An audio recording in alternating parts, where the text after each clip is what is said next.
ہاں جی، ام ایمن ہیں لاہور سے. وہ کہتی ہیں جی عالم اسلام میں مشہور اور مقبول ملائزین لیڈر مہاتیر محمد کو 57 سال میں پہلی بار الیکشن میں عبرتناک شکست کا سامنا کرنا پڑا.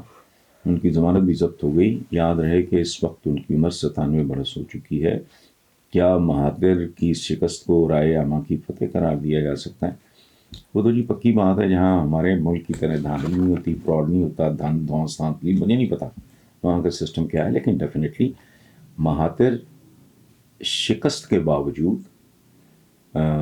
بڑے ہیں، بزرگ ہیں، قابل احترام ہیں. ان کی بڑی کنٹریبیوشن ہے اپنے ملک کے لیے. لیکن یہ ان کو میرا خیال ہے قدرت کی طرف سے ایک وارننگ آئی ہے، سرزنش ہے. ہمارے بزرگ ام ایمن، آپ پتہ نہیں آپ کا بیک گراؤنڈ پنجابی ہے، اردو ہے، پشتو سپیکنگ ہے، جو بھی، اگر کو پنجاب میں آپ کا کوئی ہے بزرگ تو ان سے پوچھیں.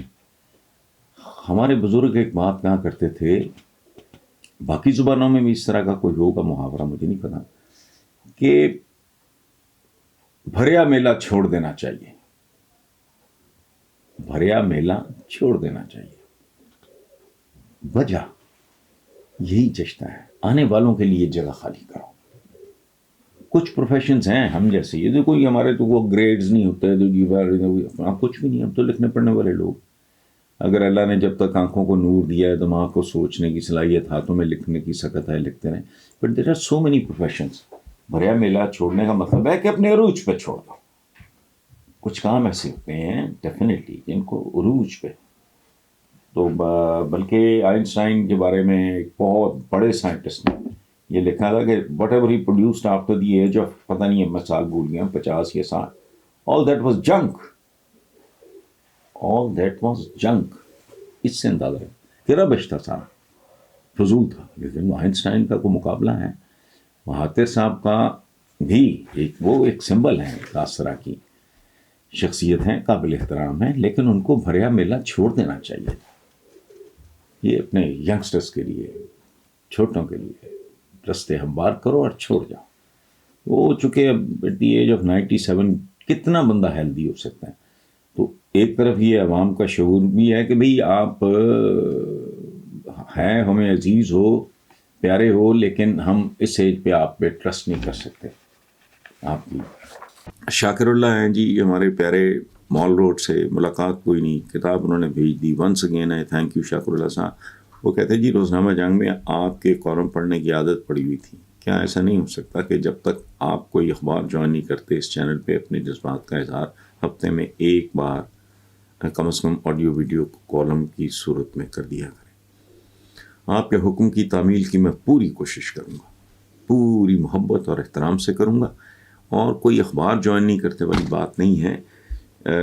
شاکر اللہ صاحب، گزارش یہ ہے کہ ہمارا اپنا سما کا اخبار جو ہے وہ پروسیس جاری ہے.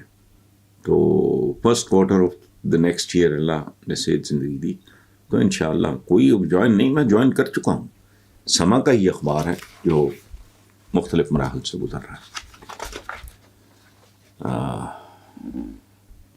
حیران کن بات کہ ہر بار ایک ہی تجربہ دہرا رہے ہیں اور سوچتے ہیں کہ اس بار نتیجہ مختلف. او بھائی نہیں، اس لیے یہ فضول بات ہے. یہ جو ہے باقی سارے ہیں تو ہم بڑے کیا ہو آپ بال ملک کا قرضے میں، نہ کو 3 میں نہ 13 میں. اچھا کمال یہ ہے کہ اتنے دیندار بھلے اور اچھے ہونے کے باوجود یہ حضور کی سیرت سے بھی نہیں سیکھتے. ریٹریٹ کرنا اور چارج کرنا، یہ سبحان اللہ، یہ قائدین کا کام ہے. حضور نے مکہ چھوڑ دیا، اپنا آبائی شہر، اس کے لیے اداس ہوا کرتے تھے، اس سے محبت کرتے تھے، چھوڑ دیا. لیکن پھر چھوڑنے کے بعد کیا ہوا؟ پورے کا پورا مکہ رحمت اللہ العالمین کے رحم و کرم پہ تھا اور انہوں نے قبول کر لیا سارا کچھ. وہ ریٹریٹ تھا حضور کا، چھپ کے اپنے شہر سے نکلنا معمولی فیصلہ ہے. پھر صلح حدیبیہ جب آپ دیکھتے ہو، بندے کے رونگٹے کھڑے ہو جاتے ہیں. حضور کے قریب ترین ساتھی جو ہیں وہ بھی ڈپریشن کا شکار ہو گئے کہ تاریخ کی کتابیں اٹھا کے دیکھ لیں. ان کو نہیں سمجھ جاتی. باقی سارے امریکہ کے چمچے ہم کیا کریں گے؟ کیا کریں گے یار آپ تو لوکلی کچھ نہیں کر سکے. تو غصہ مجھے چڑھتا ہے، چڑھتی ہے، چونکہ میں نے پسند بہت کرتا ہوں، میں ان سے محبت بہت کرتا ہوں، میں ان کی عزت بہت کرتا ہوں. میں نے پہلے بھی عرض کیا کہ جب مجھے پتہ لگا قاضی صاحب تشریف لا رہے ہیں میری اہلیہ کی عیادت کے لیے ہاسپٹل میں، تو میں نے ارادہ ترک کر دیا، ورنہ اپنی اکلوتی بیٹی اللہ اسے صحت زندگی اور خوشی دے،